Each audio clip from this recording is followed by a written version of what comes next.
Brasil de Fato Entrevista. Olá a todas e a todos, está começando agora mais um Brasil de Fato Entrevista e hoje a nossa conversa é com a deputada federal e pré-candidata à Prefeitura de São Paulo, Tabata Amaral. Tudo bom, deputada? Como vai? Muito obrigada, Zé Bernardes, pelo convite. Muito obrigada a todos que estão nos acompanhando. Um prazer estar aqui conversando com vocês. Tabata Amaral é deputada federal por São Paulo e está no seu segundo mandato. O primeiro deles eleita pelo PDT e o segundo já em seu novo partido, o PSB. É formada em Ciência Política pela Universidade de Harvard, nos Estados Unidos. Em 2019, foi indicada pela BBC como uma das 100 mulheres mais influentes do mundo. Tabata é pré-candidata à Prefeitura de São Paulo na disputa contra o atual prefeito Ricardo Nunes e o também deputado federal Guilherme Boulos. Obrigado por aceitar o convite da conversa aqui com a gente. Eu queria começar esse papo falando sobre a tragédia do Rio Grande do Sul, acho que a gente não tem como fugir disso também. Apenas 3 parlamentares mulheres do Rio Grande do Sul destinaram emendas para contenção, combate de desastres climáticos no estado do Rio Grande do Sul. 3 mulheres, apenas 3 parlamentares. E eventos como esses, eles devem ocorrer com cada vez mais frequência, né? Eu conversei recentemente com o professor Carlos Nobre, ele reafirmava isso, é um fato, isso vai acontecer com cada vez mais frequência. A classe política ainda não se deu conta do tamanho do desafio que vai ser enfrentar esses desastres climáticos? Infelizmente não, nem em Brasília, nem aqui em São Paulo. E aí, falando um pouco dessas últimas semanas, dessa tragédia que a gente está vendo no Rio Grande do Sul, eu acho que finalmente as pessoas entenderam que a gente precisa pelo menos acudir quem está sofrendo agora, quem está passando por isso. E eu estou vendo um esforço que aconteceu no meu mandato, que está acontecendo em outros mandatos, para a gente redirecionar emendas parlamentares, para a gente colocar isso na pauta. Mas, para além desse esforço que é do presente, me preocupa muito o amanhã. E eu acho que a pergunta que todo mundo se faz é: a gente está pronto? A gente está preparado? Num Brasil em que algumas pessoas ainda acham que mudanças climáticas não existem, ainda negam essa realidade. Então, muito do meu trabalho nas últimas semanas foi entender como é que a gente se prepara, como é que a gente acelera essa conversa. Eu, há alguns anos, coordeno dentro da bancada ambientalista toda a pauta de resíduos, questões urbanas, mas eu estou desde 2021 tentando pautar um projeto para que nossas cidades tenham um plano de adaptação para as mudanças do clima. Com muito esforço, eu tinha conseguido aprovar ele na Câmara, mas foi só na semana passada que eu consegui aprová-lo no Senado. Por quê? Porque as pessoas acham que não é pauta, não é prioridade. A gente fazer plano, a gente se preparar, a gente destinar recurso para isso. E aí, quando a gente fala aqui de São Paulo, eu também tenho muita preocupação. Eu cresci na periferia de São Paulo e desde que eu me dou por gente, eu tenho medo da chuva. Não é que São Paulo vai sofrer apenas em eventos extremos. Todo ano, infelizmente, as pessoas perdem o que têm. Todo ano a gente tem pessoas que perdem sua vida. E são nos mesmos lugares, né? São os mesmos lugares. Todo ano eu sei que, falando da Zona Sul, o pessoal do Morro do Macaco, da Favela do Macaco vai sofrer. Eu sei que o pessoal da Favela do Vietnã vai sofrer. Faz pouco tempo, a sogra de um conhecido meu foi levada pela enchente aqui em São Paulo. Então, me preocupa, a gente é uma cidade que foi construída em cima de rio, que sempre não equacionou bem essa questão da água. E aí, de forma concreta, eu sentei para conversar com o pessoal da Defesa Civil aqui de São Paulo, com a Major Tatiana Rocha, que inclusive está lá no Rio Grande do Sul agora, para entender o que a gente tem que fazer hoje para a gente estar pronto para o começo do ano que vem, que é quando as chuvas vêm com força. Primeira coisa, a gente não tem um sistema de alerta robusto. Uma coisa que existe há muitos anos, mas fica lá as empresas de telefonia sem se entender com o governo federal e a gente não tem uma tecnologia simples, que é você pega por quadrilátero, não importa qual é o celular, todo mundo tem que receber um alerta que você só desliga quando você toca. Segunda coisa, tem muita burocracia e ela me contava, muito recurso ela não consegue liberar porque falta o carimbo da prefeitura. Mas não tem mais carimbo, não tem impressora, não tem prefeitura, não tem mais nada nessas horas. Ela me falando o que aconteceu no litoral norte, aqui no estado de São Paulo, que como foi a virada do ano, tinha recurso do ano passado, mudou o ano fiscal, não conseguiam acessar esse recurso. Eu não vou nem me prolongar, Zé, mas para dizer que a gente está indo no detalhe e é assustador o quanto que não só a gente não pensa, a gente não se planeja, mas enquanto sociedade a gente não está pronto para lidar com uma emergência. E aí, só para finalizar, falando aqui de São Paulo, a gente está há 10 anos, enquanto cidade, sem ter um plano para as enchentes. Eu, inclusive, entrei na justiça contra o atual prefeito Nunes, porque nunca apresentou esse plano, consegui vencer esse processo, a justiça deu até abril para ele apresentar, ele não apresentou, eu entrei agora de novo no Ministério Público, porque não importa se, gosto dele ou não gosto.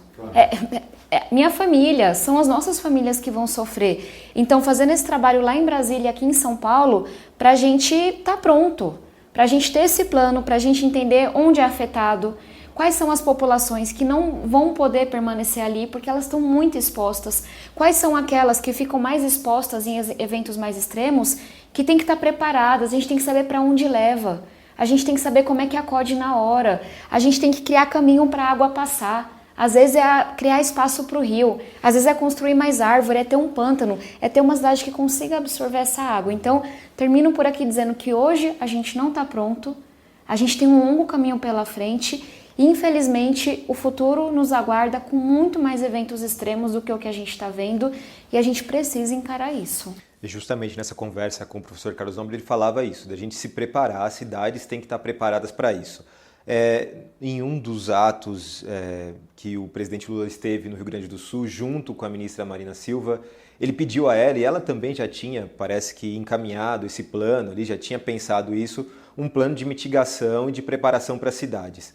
Como é que também a Câmara dos Deputados, como esse projeto que você aprovou e a comissão, podem ajudar a colocar em prática esse plano que deve ser apresentado pela ministra Marina Silva em breve?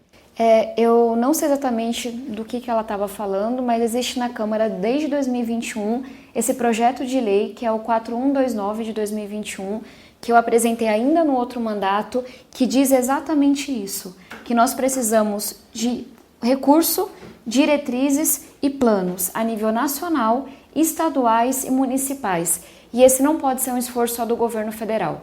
É muito importante que o governo federal ajude, mas a gente não pode fazer isso sem ouvir os agricultores, sem ouvir a sociedade, sem ouvir os especialistas. Então, espero que o governo possa nos apoiar, inclusive, nesse esforço, já que estamos há tantos anos tentando aprovar essa lei e acredito que a gente vai conseguir votar a última versão na Câmara nessa semana e que o governo possa ser essa ponta de lança para a gente fazer esse debate a nível nacional, estadual e municipal e entender que os pequenos municípios sozinhos não conseguem financiar isso. E é aí que eu acho que o governo federal vai ser especialmente importante. Ótimo. Aproveitando que a gente está no tema dos recursos hídricos também, né? Queria falar contigo sobre a privatização da Sabesp. A Alesp aprovou, a Assembleia Legislativa de São Paulo aprovou, a Câmara dos Vereadores de São Paulo também aprovou. Houve aí um imbróglio judicial no meio do caminho, mas, ao que tudo indica, o plano segue aprovado aqui na Câmara dos Vereadores para a privatização. Caso a senhora vença as eleições municipais de 2024, a senhora atuaria para reverter essa privatização ou manter o projeto como está? Pelo ritmo de hoje, essa vai ser uma discussão que a gente vai herdar. Então, acho que vale mais eu falar do meu posicionamento hoje. Eu venho dizendo que, no meu entendimento, esse é um grande erro. E não é por uma questão de, dogmática, etc. e tal, que eu acho que vale trazer, vale falar dos números, até para aquelas pessoas que poderiam ser a favor, mas que não estão vendo o quanto que a gente está perdendo com esse processo. Qual que é o pano de fundo? O prefeito Ricardo Nunes, que é o apoio do governador Tarcísio. E em troca disso, está permitindo que essa aprovação se dê a toque de caixa, sem defender os interesses da população de São Paulo, sem trazer reivindicações, contrapesos que seriam muito importantes para proteger especialmente a população mais vulnerável. Em pesquisas de opinião, as pessoas são majoritariamente contrárias à privatização. Então, eu sempre venho trazendo, olha, por que São Paulo está, sem nada em troca, abrindo mão de voto? Se for desse jeito que está sendo votado, São Paulo vai ter muito menos voz como cidade, muito menos voto no comitê gestor. Sendo que a gente é a maior cidade de todas que contratam a Sabesp. Segunda coisa, por que não tem ali nada, uma linha, uma reivindicação sobre o quanto desse dinheiro da venda que fica na cidade de São Paulo? Então a gente abre mão de voz, a gente abre mão de voto, a gente abre mão de recurso, tudo por conta de um apoio político partidário? Tá, é correto isso? No meu entendimento não é. E a gente vem tentando colocar alguns pontos que a gente acha que podem unir a população. E talvez sejam pontos que a gente possa, inclusive, atuar independente do que aconteça agora. Um deles não dá para a gente passar por esse processo sem saber quais são os investimentos que a Sabesp vai fazer aqui na cidade. E aí eu quero ser muito concreta, marco físico de investimento. Eu quero saber qual é o investimento que vai ser feito na Brasilândia, em Cidade Ademar, em São Mateus. Porque a gente tem hoje uma rede que é antiga, que não recebe investimento há muito tempo, porque a prefeitura não cobra, e aí toda noite a Sabesp corta a pressão e quem está na ponta, como a minha família, fica sem água. Em casa também falta água. Só que a maioria dos políticos não são impactados por isso, não conhece essa realidade. Então, por que a gente não está fazendo um debate de um pleito que eu tenho de que se a casa da periferia ficou sem água, a pessoa tem que ser reembolsada no dia seguinte? A gente tem que dizer qual é o investimento que a Sabesp vai fazer em toda a cidade. Outra coisa, a 2 quadras da casa da minha família tem essa realidade. A rede passa na frente da casa da pessoa, mas aquela última milha não é conectada, porque não é vantajoso economicamente. Só que essa deveria ser uma reivindicação da Prefeitura de São Paulo. E não permitir que a gente contabilize o tanto de casas que estão com acesso a saneamento de acordo se está na frente da casa ou não. Se a casa não está conectada, e aí você pega, vou falar de novo da favela do Vietnã, porque tem um problema muito grave de água lá. Toda vez alaga, toda chuva, e aí você entra lá, as pessoas estão pagando tarifa de esgoto, contas de 100, 200, 300, 400 reais, sem estarem sequer conectadas à rede de esgoto. Então tudo isso para dizer que, só mais um ponto que eu esqueci que é muito importante, tarifa reduzida. A gente tem 2 milhões de pessoas aqui em São Paulo que deveriam estar pagando 3 vezes menos em sua conta, porque estão no cadastro único. Deveriam estar recebendo a tarifa social, a tarifa vulnerável, mas é uma burocracia tão grande, é tão pouco conhecimento que chega nas pessoas que quase ninguém acessa. Por que a gente não pode pegar o cadastro único e, de acordo com ele, já fazer a tarifa reduzida automática? Então, são alguns pleitos que eu venho trazendo para dizer por que nada disso está na mesa. Por que a gente está indo para um debate, de novo, para abrir mão de voz, de recurso, de voto, sem reivindicar investimento, sem defender os interesses, especialmente de quem está na ponta, correndo o risco da tarifa ficar mais cara? E na contramão de várias cidades pelo mundo que estão reestatizando serviços, porque é um serviço essencial. Gente, infelizmente essa discussão da Sabesp, do jeito que ela está sendo feita hoje, só existe por conta do ano eleitoral. Acredito eu que nenhum outro prefeito, prefeita toparia isso que a gente está topando enquanto cidade, não fosse o contexto eleitoral que a gente está vivendo. E acho que não vai demorar muito para a gente se dar conta do erro que está sendo cometido, inclusive pelos deputados e vereadores que toparam abrir mão de tanta coisa, de novo, por uma questão eleitoreira. Vou mudar um pouquinho de assunto agora, vou para a tua campanha. O apresentador de TV, José Datena, se filiou ao PSDB e inicialmente seria teu vice, né? Vocês fizeram ali até algum evento juntos para a campanha desse ano. O Datena, no entanto, anunciou uma pré-candidatura pelo PSDB. Essa ideia de ter o Datena como vice, ela já se dissipou? Você já pensa em um plano B?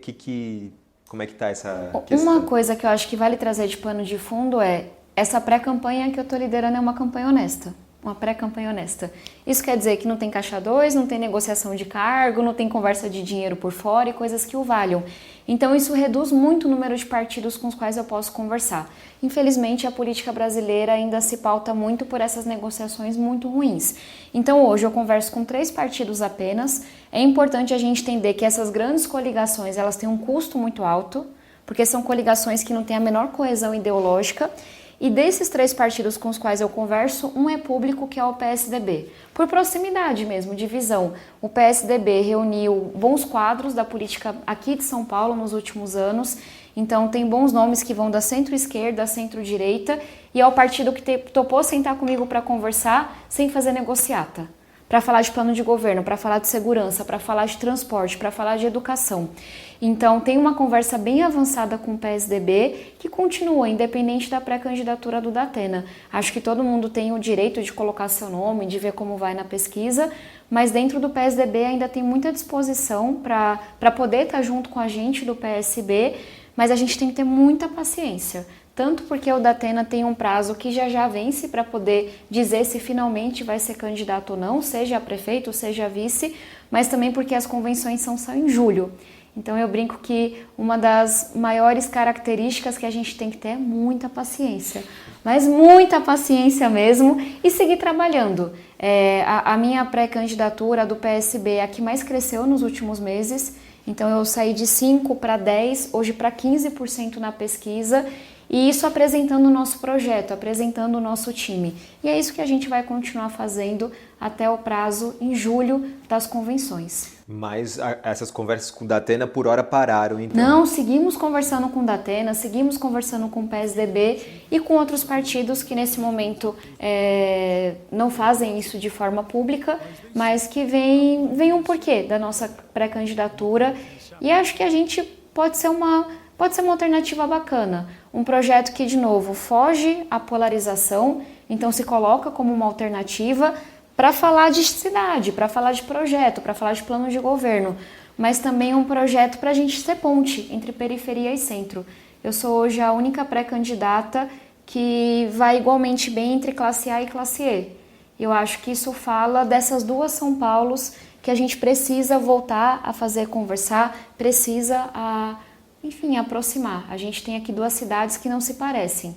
Eu venho de uma São Paulo em que a gente vai se acostumando a ir para a escola e ver corpo na rua, com que pessoas que cresceram junto com a gente vão sendo assassinadas. Com 13 e 14 anos eu vi filho de amiga da minha mãe, eu vi vizinho, eu vi gente que estudou comigo se perder.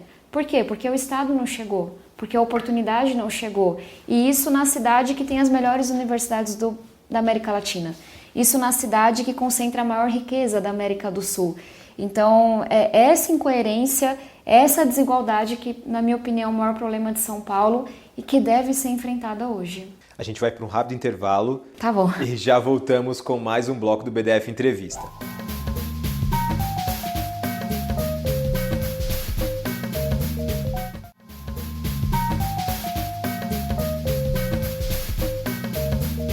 Voltamos agora com mais um bloco do BDF Entrevista, hoje recebendo a deputada federal Tabata Amaral.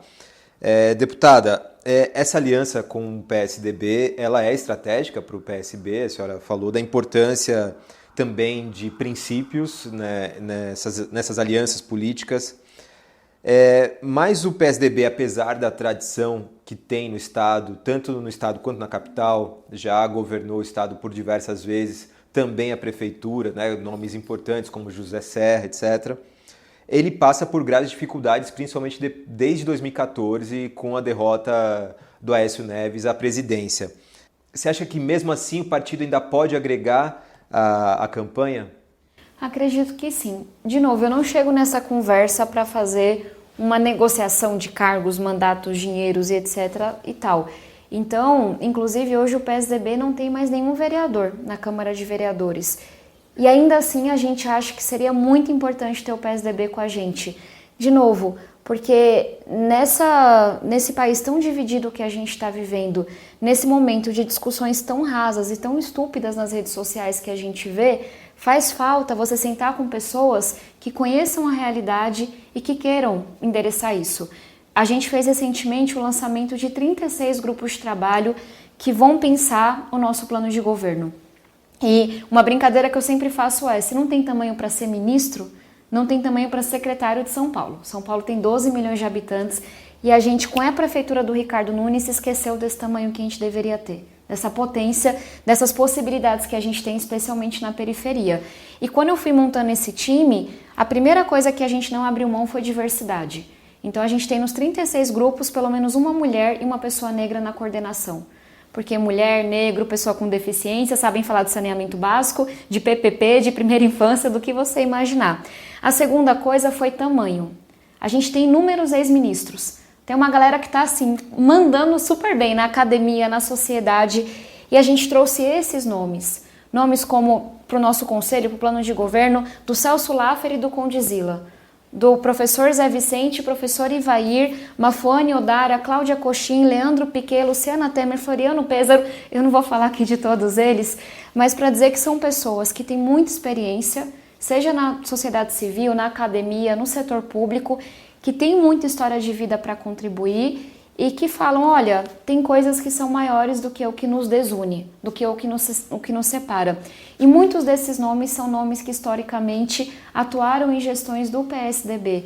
Então eu brincava muito que a gente tem um time que tem ali ex-secretários do Haddad, ex-secretários do Serra, do Kassab, do Bruno Covas, e eu acho isso muito rico. Então se a gente conseguir na cidade de São Paulo furar essa polarização e falar do que importa, que é a primeira infância. A gente tem um plano municipal da primeira infância que nunca saiu do papel. Alfabetização. A gente tem hoje o prefeito sendo processado porque não gastou o dinheiro da educação. E respondendo a um segundo processo porque fez vários contratos de R$100 mil com a mesma empresa para poder não fazer uma licitação, não ter transparência. E aí você olha, mas ele está fazendo isso, está bem em educação de São Paulo? Contratos emergenciais. Contratos emergenciais, sem licitação nesse caso, que você olha, deu milhões de reais para uma única empresa, mas burlou o sistema fatiando os contratos. Tem muita incompetência, tem muita corrupção. E aí a gente se pergunta, mas está boa a educação de São Paulo? Não está. Pergunta para os professores, pergunta para os pais. A gente tem hoje mais da metade das crianças saindo do segundo ano sem ler e escrever. A gente não tem escola em tempo integral para todo mundo. A gente deixou de investir na cultura, no esporte. A gente tem hoje céus que talvez tenham sido o maior presente que a Marta deixou para a cidade, que foram entregues a lideranças políticas, já não pertencem à comunidade. O atual prefeito, ele herdou o mandato do Bruno Covas com 12 céus engatilhados para saírem do papel. Começou a construção de 4, não vai entregar nenhum. E ainda assim responde a um processo porque não conseguiu gastar o dinheiro da educação, não quis gastar. Então, tudo isso para dizer que é desses problemas concretos que a gente quer falar. Sim. Ainda falando sobre a sua pré-campanha, a figura do marqueteiro, que é importante, nesse momento você não tem, né? O Pablo Nobel deixou a campanha e vocês já pensam em um plano B? Como é que tem sido essa negociação também? Em relação à PLTK do Pablo Nobel, foi uma decisão nossa de encerrar o contrato por questões que não valem a pena ser mencionadas aqui. A gente está em negociação avançada com 2 pessoas. Em breve eu trago notícias, tá bom? Tá. O Nobel, ele era um sujeito que participou da campanha do Javier Milei, também do Tarcísio de Freitas. Parece um pouco próximo a líderes de extrema direita. Isso não tem a ver imagino, com a tua campanha. Assim, também foi por aí? Tiveram diferenças ideológicas? O Pablo Nobel já trabalhou com o Alckmin, já trabalhou com o Lula, já trabalhou com o Tarcísio. Isso é um pouco verdade para a esmagadora maioria dos marqueteiros do nosso país. Mas acho que não faz sentido eu ficar comentando a decisão de encerrar um contrato, etc. e tal. É uma decisão bastante estratégica da pré-campanha mesmo. E já já a gente vai ter cenas dos próximos capítulos, tá bom? Boa. A senhora é muito bem avaliada enquanto deputada federal, mas ficou marcada por um episódio de 2019, quando votou a favor da reforma da Previdência.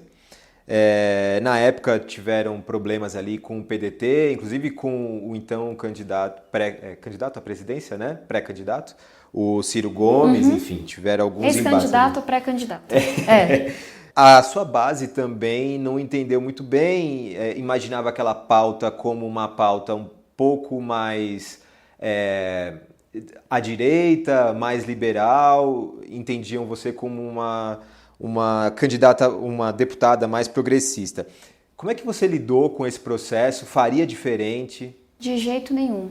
Eu prezo muito pela minha coerência e pela minha independência e acho que tem algumas formas de responder. A primeira delas é que eu fui a única deputada federal da esquerda à direita, entre homens e mulheres, de todos os mais votados, que aumentou de votação entre 18 e 22. Então acho que não... Na última quarta melhor colocação, né? Eu fui a 6ª dentre todos, homens e mulheres aqui do estado. E aí é muito interessante ver como se deu a minha votação. Eu perdi voto na Bela Vista, onde eu tenho rejeição é na classe A, que é onde é mais polarizado. Mas eu cresci muito no extremo sul e extremo leste da cidade.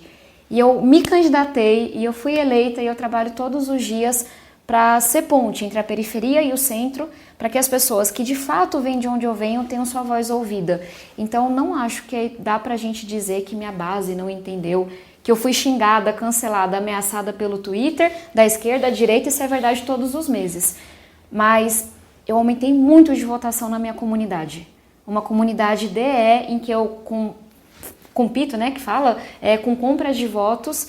Então, acho que as pessoas que eu escolhi representar, o lugar de onde eu venho, se sente bem representado pelo meu mandato. E aí, falando inclusive desse posicionamento que eu tenho, de olhar para a pauta ambiental, mas olhar também para a pauta econômica, de olhar para o combate ao racismo, para o combate à desigualdade, mas olhar para a necessidade da gente ter um Estado eficiente.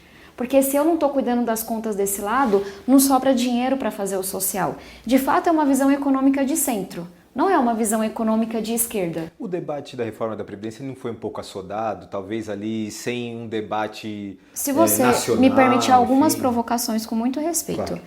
Por que é que o Lula fez uma reforma da Previdência, a Dilma tentou fazer e não conseguiu, e no primeiro momento que algum ministro do Lula tentou fazer que ia desfazer, ele para com isso? Por quê? Por que é que a esquerda, historicamente, é contra esse tipo de reforma quando está fora do governo, mas quando entra no governo passa a ser a favor? É uma reforma duríssima de se fazer, mas a gente tem um envelhecimento da população que pressiona a Previdência. E aí, se a gente não tem coragem de fazer esse debate, falta dinheiro para aposentadoria, falta dinheiro para educação, saúde e segurança. E tem uma segunda provocação que eu faço, que fala muito desse movimento meu, que é ser mais rejeitada na classe A, mas ser mais bem avaliada nas classes mais baixas, que é quem você escolhe representar. É uma reforma muito dura para a classe média, mas o lugar de onde eu venho, ninguém nunca se aposenta por tempo de contribuição. Porque as pessoas... aumentou de 15 para 20. Né? Essa foi a mudança principal. A reforma da Previdência, qual é a questão que ela enfrentou a principal? Você tinha uma classe média e uma classe mais alta que se aposentava por tempo de contribuição, tempo de carteira assinada. E uma classe mais baixa que sempre se aposentou por idade. O que você fez foi aproximar as regras desse grupo para as regras desse grupo. É uma discussão muito difícil. Mas não dá para falar que essa é uma reforma que impactou os mais pobres, inclusive diminuiu o quanto quem está na base paga e aproximou as regras de quem estava aqui a quem estava aqui. E aí é muito uma escolha de quem você quer representar. Eu sou filha de uma diarista e um cobrador de ônibus. Eu sou sobrinha de... Tem de tudo na minha família, pedreiro, porteiro. Essas pessoas não foram impactadas. Muito porque eu tive coragem de sentar, negociar e melhorar esse texto.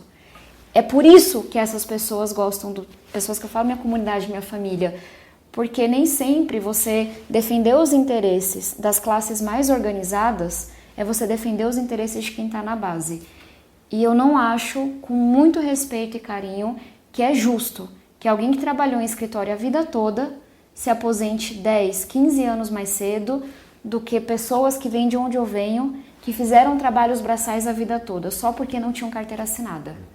Então eu não acho correto ser regras diferentes, tem muitas formas da gente abordar isso, mas é importante que as pessoas entendam isso, que eu sempre vou batalhar contra as desigualdades e que toda vez que eu me deparar com uma discussão em que a gente pode tornar esse Estado mais eficiente, eu sou uma das poucas vozes hoje contra 42 bilhões de reais que o Senado Federal quer dar para uma elite do serviço público, que já recebe salários de 100, 200, 300 mil reais por mês. Acima do teto, inclusive. Acima do teto. Esse é um Estado que ele é muito inchado para uma pequena elite do serviço público, enquanto a esmagadora maioria dos servidores não recebem R$ 2.500 por mês.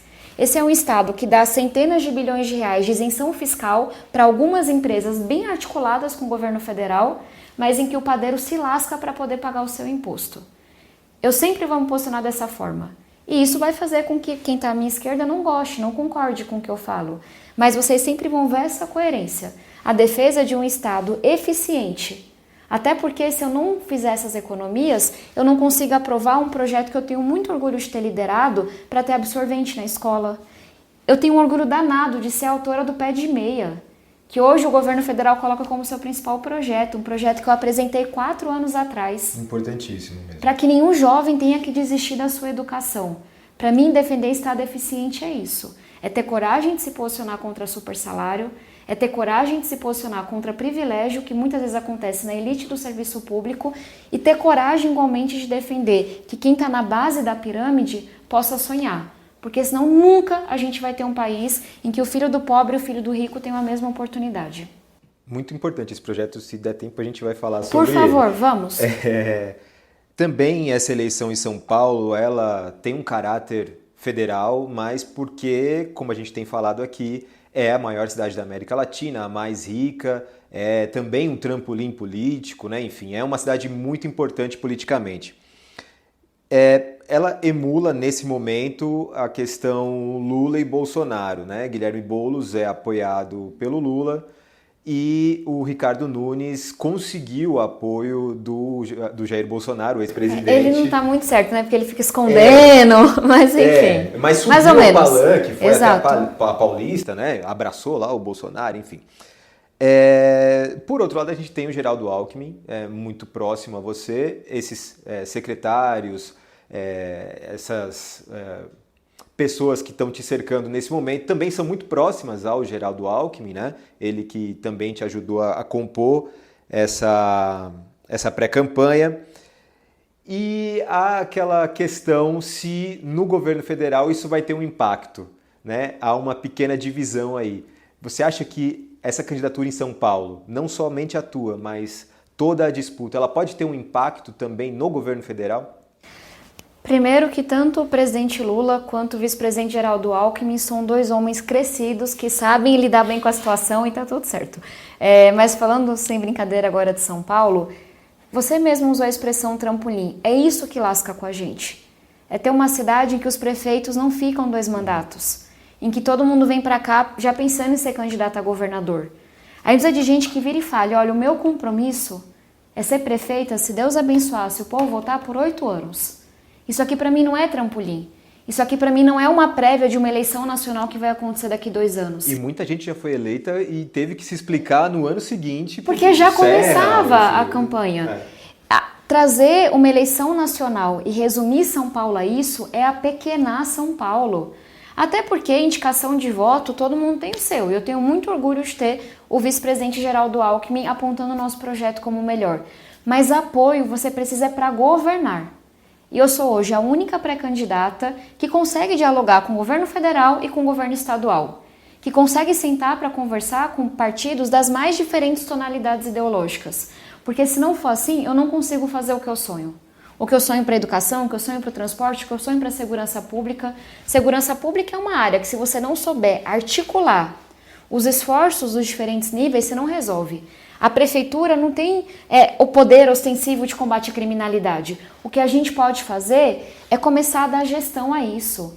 É você convocar o comandante da GCM, o comandante da Polícia Militar, o comandante da Polícia Civil, os subprefeitos, para a gente olhar como está a segurança em cada território, não só na Sé. Mas, de novo, a gente tem que olhar para Lapa, a gente tem que olhar para o Grajaú, a gente tem que olhar para Cangaíba, a gente tem que olhar para o território, olhar os números, usar a inteligência, articular esses esforços. Se você não consegue dialogar, você não consegue fazer isso. E aí também o que me dá conforto é que São Paulo, historicamente, fez opções mais ao centro, porque a gente quer que nossa criança possa ir para a creche e tenha uma qualidade, a gente quer poder pegar o ônibus com segurança. Tanto é que na última eleição não foi o candidato do Lula nem do Bolsonaro que ganhou aqui, foi Bruno Covas. Então acho que essa polarização, ela interessa mais aos meus adversários do que à população. E eu não acho que a população vai entrar nessa, não. A gente vai para mais um rápido intervalo. Combinado. E já voltamos com o último bloco do BDF Entrevista.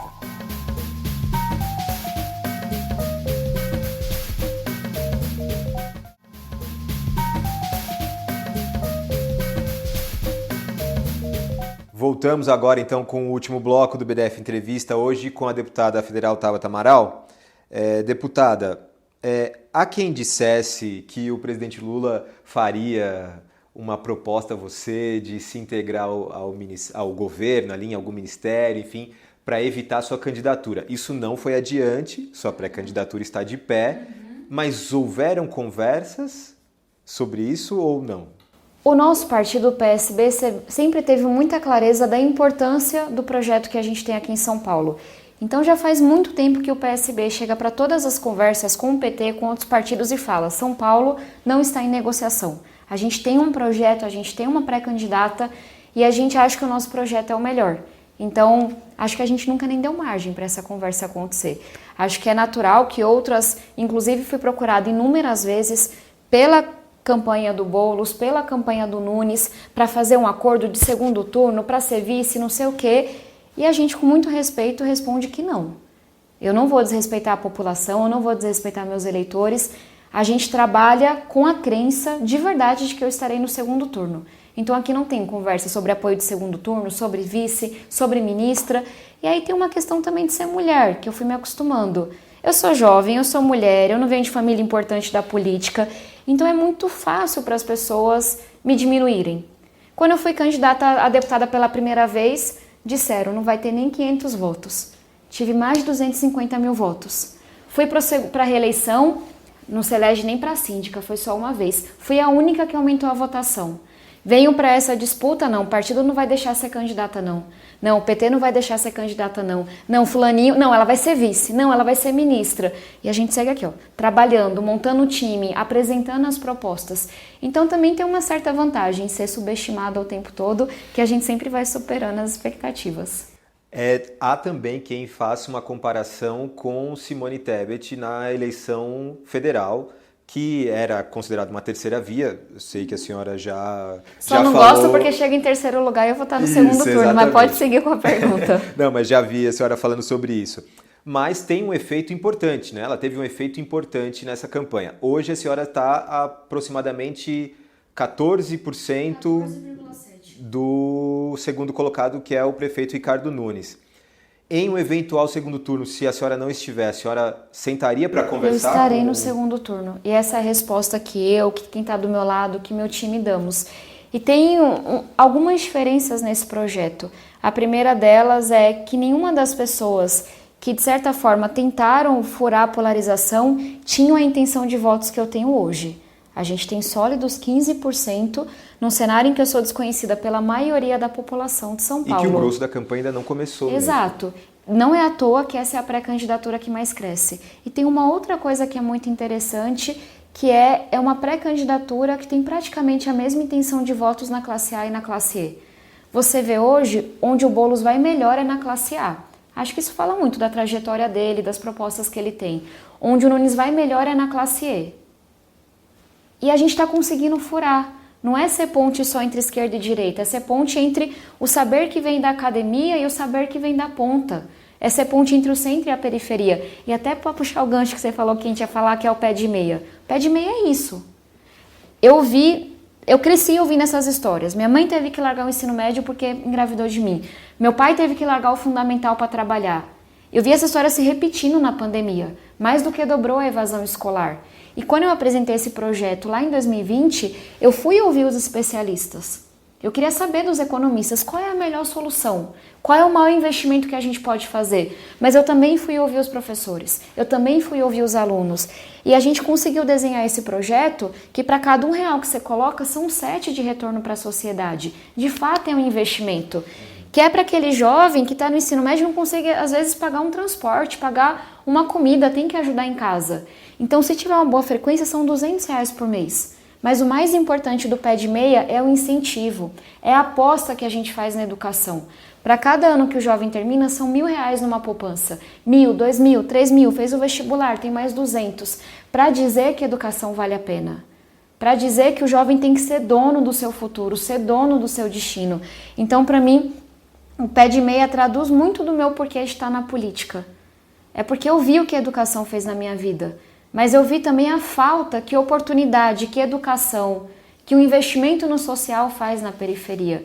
Então eu espero pegar essa capacidade que eu venho demonstrando, de ser boa de articulação, de ser boa de diálogo, de conseguir entregar coisa concreta para as pessoas e não só fazer o discursinho de rede social, e é isso que eu espero trazer aqui para a Prefeitura de São Paulo. E houve conversas com o ministro Camilo Santana, com o governo federal, para a implantação? O que eu mais fiz foi conversar. Eu comecei a aprovação desse projeto ainda no governo Bolsonaro, quando a gente aprovou a urgência na Câmara dos Deputados, e aí quando trocou de governo, a gente viu uma baita oportunidade. Então eu conversei muito com muitos ministros, com muitos partidos, para a gente poder conseguir chegar na aprovação. Então, já estamos na segunda parcela do pagamento do pé de meia e eu realmente acho que é um projeto que vai mudar o futuro do Brasil. Vai mudar a cara de quem está ocupando as posições de liderança, vai mudar o tanto que nossos jovens acreditam em si e que a educação pode ser esse instrumento de transformação. Porque a educação é isso, ela muda a nossa vida, ela muda a vida da nossa família e ela nos dá os instrumentos para mudar a nossa realidade. Não é à toa que eu milito na educação. É porque a educação é a maior resposta social e econômica que a gente pode dar para esse país. Importantíssimo. Mudando agora para um âmbito um pouco mais nacional, a gente sabia que não viriam anos tranquilos pós-eleição do presidente Lula, também um Congresso muito dividido, né, extremamente polarizado. Já se sabia também que o bolsonarismo enquanto ideia, né, permearia pela sociedade, está muito ligado às periferias, à religiosidade, enfim.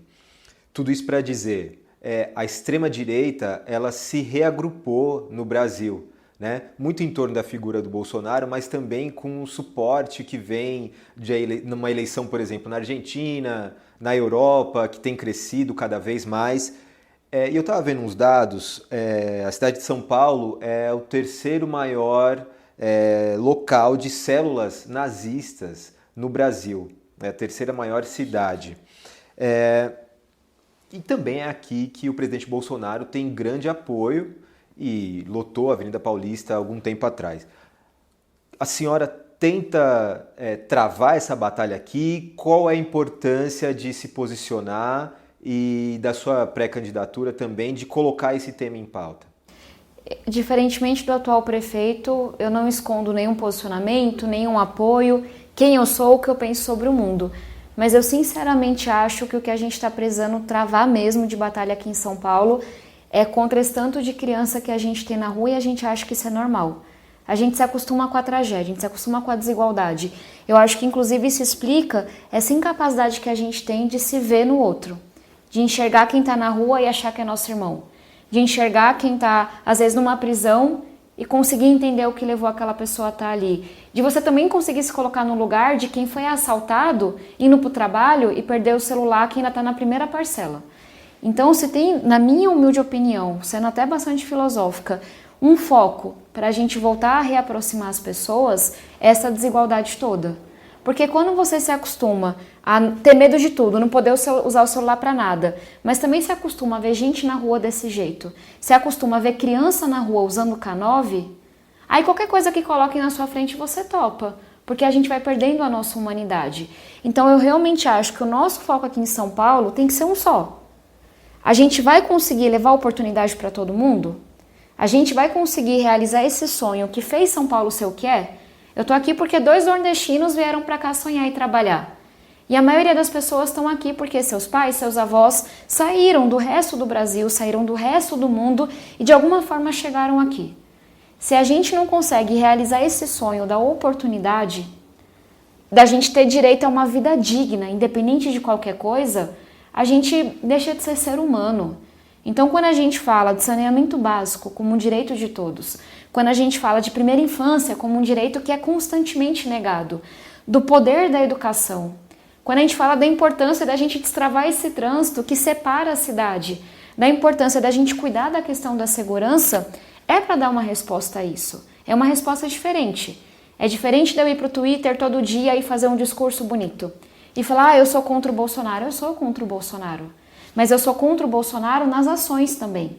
Quando eu aprovo um projeto para a gente ter absorvente na escola, quando eu aprovo um pé de meia, quando eu aprovo a vacina prioritária para os professores, quando eu aprovo mais recursos para a primeira infância, quando eu apoio o marco legal do ensino técnico, quando eu luto pela licença paternidade, porque a gente precisa fortalecer a família. A família é a maior política de prevenção que a gente pode ter contra a droga, contra o crime. A gente tem um conceito mais amplo de família. Mas a gente defende a família como aquilo que a gente tem que fortalecer, como o bem mais importante para uma criança. Então é dessa forma que eu faço a minha batalha contra os extremismos. E não é só extremismo de direita não, é extremismo de esquerda também. A gente tem que ter coragem de defender a democracia sempre, independente de a gente gostar ou não de quem é que está naquela posição. Então é desse jeito concreto que eu espero ir combatendo extremismos e eu acho que até, de novo, a forma como eu vejo a nossa pré-campanha crescendo é desse jeito, é falando de coisa concreta, é fazendo com que as pessoas se permitam voltar a sonhar e voltem a sonhar que seus filhos podem ter mais oportunidades do que elas tiverem. O meu sonho é um só, de novo, que o filho do rico e o filho do pobre, que o branco, o negro, a criança com deficiência, a criança sem deficiência, possam sonhar do mesmo jeito. Ser doutor, engenheiro, artista plástico, chefe de cozinha, o que quiser. Isso não é verdade hoje. Mas é isso que eu espero que a gente mude. Tabata, muito obrigado por essa conversa, viu? Muito obrigada a você, foi um prazer, Zé Bernardes, para ser mais formal. Obrigada pelo convite, muito obrigada ao Brasil de Fato, a todos vocês que nos acompanharam. Quem quiser saber mais é Tabata Amaral SP nas redes sociais. Acho que é isso, obrigada. Obrigado mesmo. E a você que nos acompanhou até aqui, também meu muito obrigado. Na próxima semana voltamos com mais uma entrevista. Tchau, tchau.